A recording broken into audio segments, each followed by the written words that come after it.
presentamos Perspectiva Bíblica Mundial.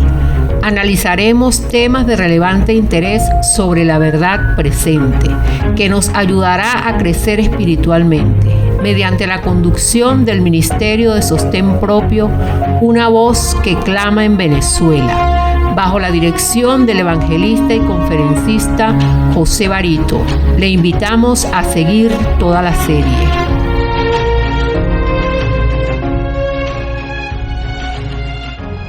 Hola, ¿qué tal? Un placer saludarles en este nuevo tema de nuestra página impresa, El mensaje de los tres ángeles que alumbra toda la tierra.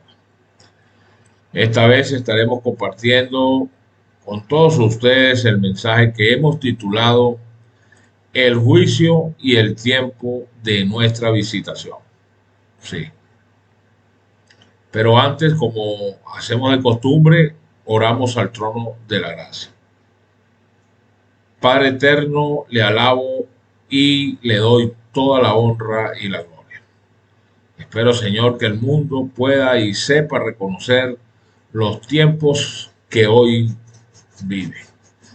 Y por supuesto, el día de su visitación, antes de que su misericordia se agote y comiencen a caer las plagas. Y de igual manera le pido que este mensaje pueda dar los resultados que usted espera y para lo cual es enviado. En los méritos suficientes de nuestro Señor Jesucristo se lo imploramos, Padre eterno. Amén. Muy bien, distinguida audiencia. Me complace muchísimo estar nuevamente con ustedes en este nuevo tema. Sí, distinguidos oyentes, miren. La obra del Espíritu Santo es la de convencer al mundo de pecado, de justicia y de juicio. Así está escrito.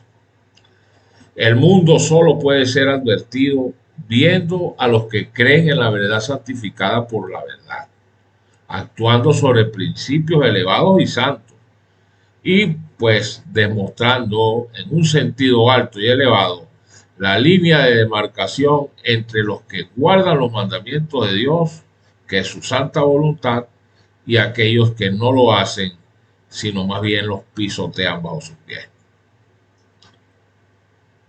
Tanto la parábola de la cizaña como la parábola de la red, descritas ambas en la Sagrada Escritura, estas enseñan claramente que no hay un tiempo en el cual todos los malos se volverán a Dios. No, eso no lo dice la Escritura. Dice más bien que el trigo y la cizaña crecerán juntos hasta el final de la cosecha. Lo mismo que los buenos y los malos peces son llevados juntamente a la orilla para efectuar una separación final, de igual manera el trigo y la cizaña crecerán juntos hasta el final. Además, mencionadas parábolas enseñan que no habrá más tiempo de gracia después del juicio. Una vez concluida la obra del Evangelio, sigue inmediatamente la separación de los buenos y los malos. Y el destino de cada quien, o de cada persona, quedará fijado para siempre. Y ahí no va a haber vuelta atrás. Ahora, hacemos una pregunta. ¿Quiénes son o serían considerados entonces la cizaña? Pues no lo digo yo, lo dice el espíritu de la profecía. El espíritu de la profecía dice que entre el trigo siempre hubo y habrá cizaña. Las vírgenes prudentes con las insensatas, los que no tienen aceite en su recipiente, en sus lámparas, eso representa la cizaña. ¿Sí? El trigo siempre, entre el trigo siempre hubo y habrá cizaña. Ahora, comenzando por la casa de Dios, todos los fornicarios, adúlteros, mentirosos, idólatras, estafadores y viciosos estarán fuera de la ciudad de Dios. Así está escrito. Los ángeles del Señor ya están trabajando en el juicio y el Espíritu del Señor está abandonando gradualmente este mundo. El triunfo de la iglesia está muy cercano. La recompensa que ha de ser conferida está casi a nuestro alcance. Y sin embargo, La iniquidad se halla entre los que pretenden tener el pleno fulgor de la luz del cielo. Y a la prueba me remito, pues, preguntando, haciéndonos la siguiente pregunta. ¿Qué creen ustedes que está pasando con la iglesia genuina del Señor, la de Dios, la que Dios levantó para predicar al mundo su verdad y aquí y por medio de la cual regresará o está enviando, le está diciendo que vaya, que regrese a las sendas antiguas, guardando todos sus mandamientos? ¿Sí? ¿Dónde está esa iglesia? O qué es lo que está pasando con esa iglesia? ¿Cuál Dios llamó precisamente para que la gente despertara y viera el error donde estaba imbuido y regresara a guardar sus mandamientos? ¿Dónde está esa iglesia? Bueno, lo vemos allí. Sus líderes están, no todos, pero una gran mayoría, avalados por la organización, están pues en una vida apostasía continuada y sistemática. Y los pastores y ancianos, callados, como lo dice el profeta Isaías, como perros mudos, pero lo que estos aún no han comprendido es que el que preside sobre su iglesia y los destinos de las naciones no pasará por alto esta desenfrenada tradición de parte de los líderes de su iglesia. Eso puede usted escribirlo. Y de igual manera está llevando adelante la última obra que debe realizarse en favor de este mundo. El Señor ha comisionado a sus santos ángeles para ejecutar su juicio. Por ello, nuestro Señor nos está gritando por los cuatro vientos: despierten, ministros, líderes, ancianos, y háganse cargo de la situación. La obra del juicio comienza en el santuario, es decir, por la casa de Dios, y el santuario celestial, donde el Señor está en este momento presidiendo un juicio preadvenimiento para determinar el destino de cada quien sobre esta tierra. Recuerden que la escritura determina en el libro de Ezequiel capítulo 9, versículo del 2 al 7, lo siguiente. Voy a abrir comillas. Y he aquí que 6 varones venían del camino de la puerta de arriba, que está vuelta al aquilón, y cada uno traía en su mano su instrumento para destruir. Y entre ellos había un varón vestido de lienzos, el que traía a su cintura una escribanía de escribano, y entrados se pararon junto al altar de bronce. Y el mandato fue: matad viejos, mozos, vírgenes, niños y mujeres, hasta que no quede ninguno, mas a todo aquel sobre el cual hubiere señal no llegaréis, y habéis de comenzar desde mi santuario. Ojo con eso, repito, y habéis de comenzar desde mi santuario. Santuario representa su iglesia. Ahora, comenzaron pues desde los varones ancianos que estaban delante del templo.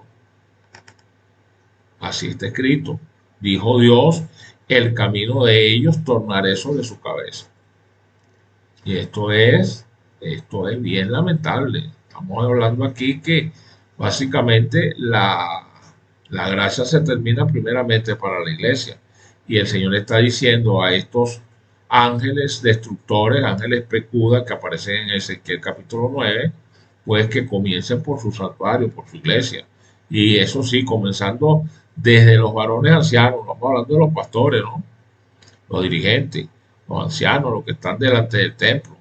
Y es una orden expresamente que se va a cumplir ahora para el final de los tiempos. Así que les recomiendo que lean todo el libro, todo el capítulo 9 del libro de Ezequiel.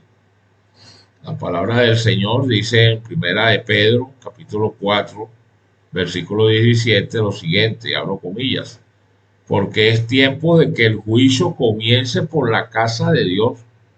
¿Se fijan? Y si primero comienza por nosotros, ¿cuál será el fin de aquellos que no obedecen el evangelio de Dios? Cierro comillas. Aquí lo tienen. Ahora el apóstol Pedro está ratificando lo que dice la profecía en Ezequiel capítulo 9, que el juicio comienza por la casa de Dios, ¿no? Entonces, en consecuencia, debemos preguntarnos: ¿cuándo es el tiempo de nuestra visitación?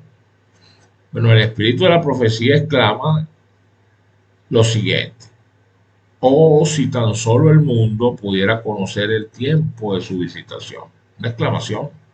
Bueno, es necesario que los que conocen esta verdad prediquen a tiempo y a destiempo, porque numerosos son todavía los que no han oído la verdad, que debe probarlos y examinarlos para la época. El Espíritu de Dios contiende todavía con mucha gente. El tiempo de los juicios destructores divinos representan un tiempo de gracia para quienes no han tenido la oportunidad de conocer esa grandiosa verdad. El Señor los mira con amor, su corazón compasivo se conmueve, su brazo está todavía extendiéndose para salvar, pero ese tiempo no está que se agota. La puerta de la gracia y la misericordia y hasta que se cierra sobre aquellos que rehúsan entrar. No habrá más oportunidades. Es un tiempo determinado que Dios ha establecido para los que lo aman y los que desean obedecerle, para que acudan al llamado, sellen el pacto sempiterno con Él a través del legítimo bautismo y comiencen de inmediato a respetar, a guardar y salvaguardar lo que son los mandamientos de Dios, todos tal cual están expresados en la Santa Escritura, específicamente en el libro de Éxodo, capítulo 20, del versículo 1 al 17. Y esto es lo que sucede infaliblemente cuando se dejan de apreciar y aprovechar la luz y los privilegios que Dios concede. A menos que la iglesia siga el sendero que le abre la providencia y acepte cada rayo de luz, cumpla todo deber que le sea revelado, la religión en su defecto degenerará inevitablemente en pura mera observancia de forma, y el espíritu de verdadera piedad va a desaparecer. Esta verdad ha sido demostrada repetidas veces en la historia de la iglesia. Dios requiere de su pueblo obras de fe y obediencia que correspondan a las bendiciones y a los privilegios que Él les ha concedido. La obediencia requiere sacrificio y entraña una cruz, y por esto fueron tantos los profesos discípulos de Cristo que se negaron a recibir esta luz del cielo, y como los judíos de antaño, pues no conocieron el tiempo de su visitación. De ello entonces tenemos referencia en el libro de Lucas, capítulo 19, versículo 44. Vayan allá y verifíquenlo. A causa de su orgullo e incredulidad, el Señor los dejó a un lado y reveló su verdad a los pastores de Belén y los magos de Oriente, quienes prestaron atención a toda la luz que habían recibido, y el pueblo que tenía los oráculos divinos y tenía la responsabilidad de predicarlo y estar atentos, pues dormían en sus laureles y cada día se hundían más en sus viles apostasías. ¿Acaso esto no es lo que hoy está sucediendo en la iglesia contemporánea de Dios? Por ello le pregunto a todo aquel que está escuchando esta exhortación, ¿cuáles son las señales de nuestra visitación? Bueno, miren, obviamente si uno no vive a la altura de la luz que se nos ha sido, que viene reflejada de la Santa Escritura, es porque está en oscuridad. Los judíos que no aceptaron a Juan el Bautista tampoco recibieron a Jesús. Y eso está allí en la historia. Está escrito en la palabra. Oídos, señores, la luz del cielo viene con el ángel de Apocalipsis 18 y está por culminar el tiempo de nuestra visitación. El tiempo de visitación es el juicio. Por causa de su ignorancia, la situación de los pecadores que no han gozado de la luz y de los privilegios que la iglesia de Dios les ha dado, que es la de guardar sus mandamientos, pues ha podido gozar. Serán estos pecadores los que nunca recibieron la luz de la verdad presente, los que serán más favorables ante Dios que aquellos que son infieles mientras estuvieron vinculados con su obra y profesaron hipócritamente amarlo y servirlo. Cristo vertió lágrimas en el monte, su corazón estaba angustiado y roto porque su pueblo escogido no correspondía a su amor ni le mostraba gratitud. Había trabajado incansablemente para salvarlos del destino que estaba a punto de traer sobre ellos, pero su pueblo rechazó su misericordia y no detectaron el tiempo de su visitación. Pero su tiempo de privilegio, pues, como vimos y como está escrito, llegó a su fin. Sus ojos estaban tan ciegos que no eran capaces de verlo. Por eso también estaba también en camino la profecía de las 70 semanas. Una vez que crucificaron a Cristo nuestro Señor en la cruz, a los 3 años y medio siguientes con la muerte de Esteban en el año 34, se les acabó a esta gente, se les acabó su privilegio y llegó el fin de la nación judía como pueblo preeminente para predicar la Santa Escritura o que fueran instrumentos para otras naciones. Ahora la salvación iba a ser entonces por parte de la iglesia, iba a ser impartida el mensaje de salvación. La iglesia, que está compuesta por judíos, que son muy pocos, que han aceptado a ese sacrificio de nuestro Señor Jesucristo, lo han aceptado como su Señor, pues igualan su mandamiento. Y el pueblo gentil, que no es judío, por supuesto, que acepta las mismas condiciones, tanto el Mesías como su voluntad, que son sus mandamientos, y ambos pueblos forman ahora la iglesia, que son los que están predicando esa verdad. Sí, Jesús recorrió con su mirada a lo largo de los siglos hasta el fin de los tiempos y viendo los casos de todos los que habían pagado su amor y amonestaciones con soberbia y descuido y los de todos aquellos que algún día lo harían, les dirigió esas solemnes palabras que declaran su desconocimiento del tiempo de su visitación. Los judíos juntaban sobre sus cabezas las tenebrosas nubes de la condena. Muchos, hoy en día, de manera similar, atraen sobre sí la ira de Dios porque desaprovechan las oportunidades que se les está brindando. Se ofenden y se mofan de los consejos y del amor de Jesús y cuando se les predica y menosprecian y odian a sus siervos porque dicen la verdad. ¿Por qué? Porque eso se llama orgullo. Ahora, estos ingratos y desvergonzados hicieron a Cristo al mismo tiempo las mismas cosas que habían sido profetizadas que harían. Ellos estaban tan ciegos que no sabían el tiempo de su visitación, ni tampoco qué era lo que estaban haciendo. De esta manera cumplieron la escritura. Y muchos hoy día están haciendo la misma cosa porque no tienen experiencia en el mensaje probatorio comprendido en los mensajes del primero, del segundo y del tercer ángel.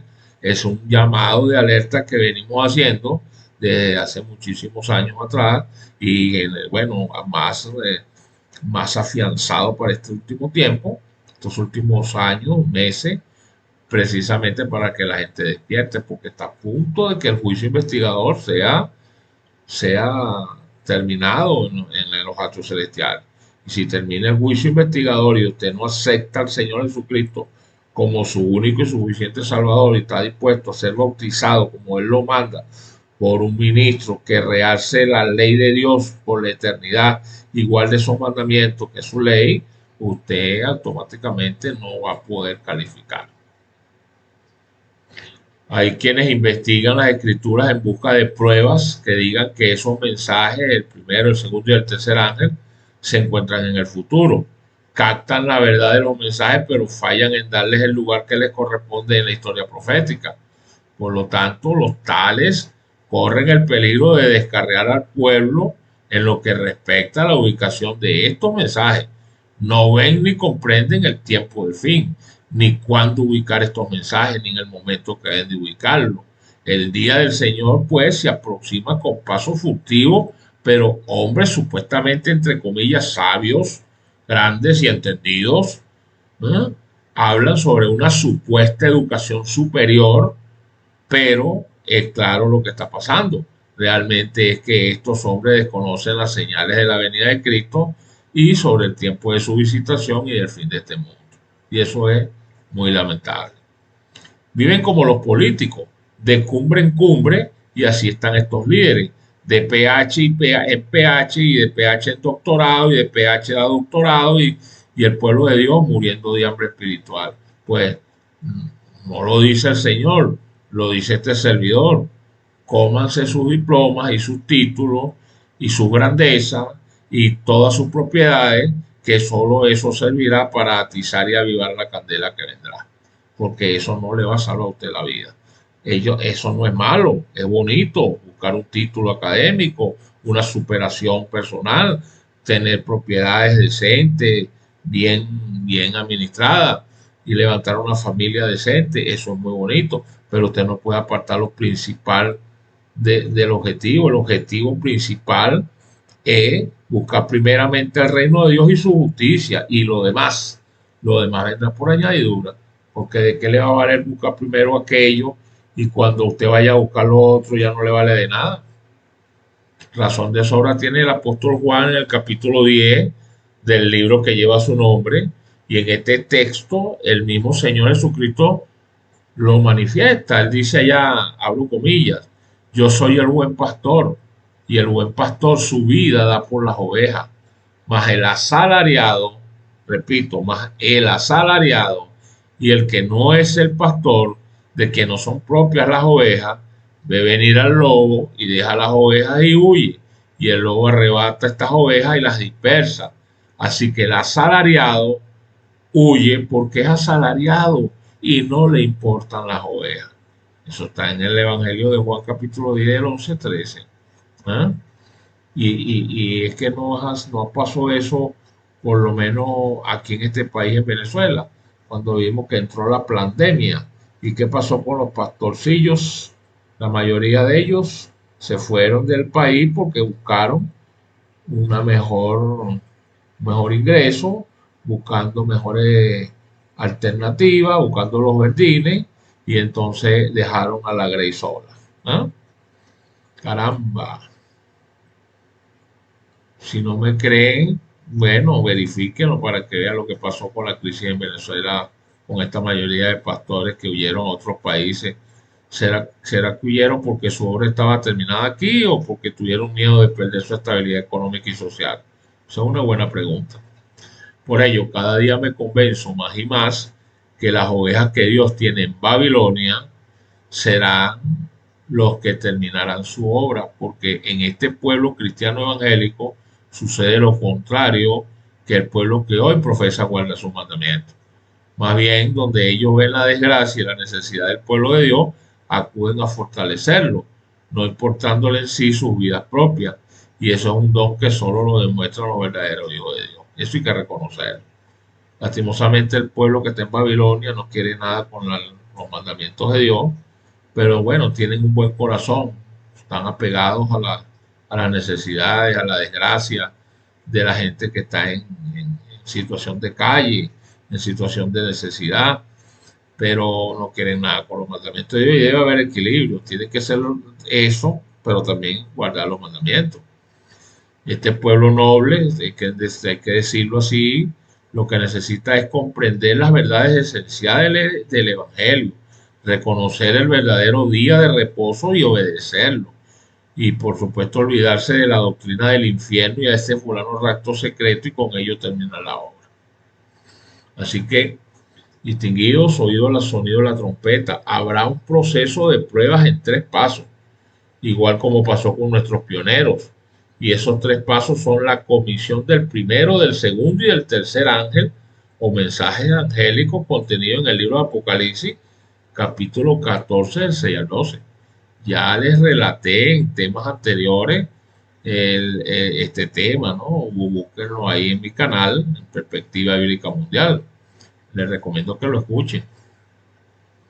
Así es, hoy en día, la luz de la verdad brilla sobre nosotros claramente, así como también brilló sobre el pueblo judío.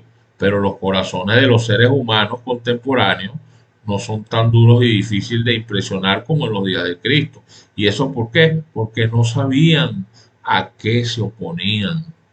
Muchos quienes claman estar parados bajo la luz están en oscuridad y no lo saben. Se han cubierto a sí mismos de incredulidad y dicen que la oscuridad es luz y que la luz es oscuridad. O sea, a lo bueno llaman malo y a lo malo bueno. Ellos ignoran lo que están condenando y a qué se oponen, pero su ignorancia no es una que Dios va a excusar, porque les ha dado suficiente luz y todo el mundo que está en este proceso, pues la gran mayoría la ha rechazado. Eso es muy lamentable. Tienen delante de ellos el ejemplo del pasado, pero no son advertidos y la incredulidad les encierra en una oscuridad impenetrable. Estos personeros o estos personajes rehúsan aceptar los testimonios de los cuales deberían creer, pero si están listos para aceptar chismes y testimonios de hombres corruptos, demostrando su incredulidad y una disposición a creer precisamente lo que ellos quieren y desean oír. Así que tanto la parábola de la cizaña como la de la red enseñan claramente que no hay un tiempo en el cual todos los malos se volverán a Dios, no. El trigo y la cizaña, como dijimos al inicio de nuestro tema, bueno, van a crecer juntos hasta la cosecha. Los buenos y los malos peces van a ser llevados justamente a la orilla, en las redes. Sí, señor. ¿Para qué? Para luego hacer o efectuar una separación final. Además, estas parábolas enseñan que no habrá más tiempo de gracia después de este juicio, de que estos peces lleguen a la orilla. Una vez concluida la obra del Evangelio, pues sigue inmediatamente la separación de los buenos y los malos y el destino de cada quien, bueno, va a quedar fijado para siempre. Ahora preguntamos, ¿cuál será la preparación para esta prueba? ¿Cuál? Bueno, oígase bien, ninguno de nosotros va a recibir jamás el sello de Dios mientras nuestro carácter tenga una mancha. Nos toca a nosotros remediar los defectos de ese carácter o de nuestro carácter, limpiar el templo del alma de toda contaminación y caminar hacia esa senda justa de la obediencia a nuestro Señor. Entonces, tan solo así, la lluvia tardía que esperamos caerá sobre nosotros como cayó también la temprana sobre los discípulos en aquel día de Pentecostés. ¿Y cómo fue eso? Bueno, cuando se promulgue, ¿cuándo va a ser eso? Cuando se promulgue el decreto dominical y se estampe el sello, nuestro carácter deberá permanecer puro y sin mancha para la eternidad. ¿O usted espera que venga entonces la promulgación del decreto dominical y si usted no está preparado, usted no va a recibir el sello entonces? Ese es el problema y eso está a punto de entrar en pleno ejercicio, pues en plena marcha. Por eso concluyo, Dios ha revelado lo que ha de acontecer en los postreros días a fin de que su pueblo esté preparado para resistir la tempestad de oposición y de ira. Sí, señor, y ya tiene rato en eso. Así que, distinguidos oyentes, aquellos a quienes se les ha anunciado los sucesos que les esperan, no han de permanecer sentados en tranquila expectación de la venida tormenta, consolándose con el pensamiento de que el Señor protegerá a sus fieles en el día de la tribulación. Debemos ser como hombres que aguardan a su Señor, no en una ociosa expectativa, sino trabajando fervientemente con fe inquebrantable. ¿Por qué? Porque no es hora, pues, o porque, bueno, no es ahora el momento de permitir que nuestras mentes se enfrasquen en cosas de menor importancia o relevancia. Mientras los hombres están durmiendo, el innombrable, el enemigo de las almas, arregla activamente los asuntos de tal manera que el pueblo de Dios no obtenga ni misericordia ni justicia. Este movimiento dominical, que es la imposición de un falso día de reposo a la humanidad, se está abriendo paso en las tinieblas. Los dirigentes están ocultando el fin verdadero y muchos de los que se unen a ese movimiento no ven hacia dónde tiende la corriente que se hace sentir. Sí, los fines que profesan son benignos, aparentemente, estos cristianos, pero cuando hablen se revelará el espíritu del dragón. Recuerden, Dios honrará a los que le honran. Así dice Primera de Samuel 2:30. Como siempre les digo, Dios les bendiga. Les habló el pastor José Barito desde Venezuela a través de nuestro estudio Perspectiva Bíblica Mundial. Radio Perspectiva Bíblica Mundial. Les deseo que este mensaje pueda usted revisarlo con calma, comprobarlo con la escritura y hacer los correctivos que tiene que hacer. No es más que o buscar al Señor, poner sus cuentas claras con Él, obedecer sus mandamientos, bautizarse si no ha sido bautizado como Dios lo establece, que esa es precisamente la entrada de sellar el pacto con el Señor y seguir hasta el final para que su nombre sea pasado en revisión por el juicio investigador y usted pueda ser salvo. Así que me despido de usted y será hasta la próxima, cuando estaré con ustedes compartiendo otro tema sobre la verdad presente. Dios les bendiga.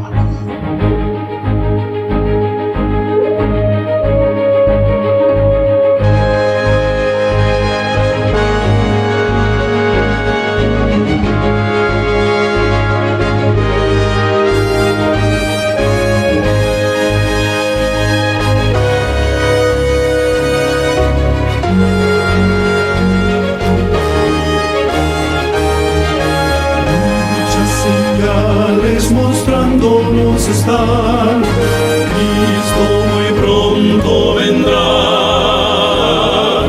un nuevo sol y un nuevo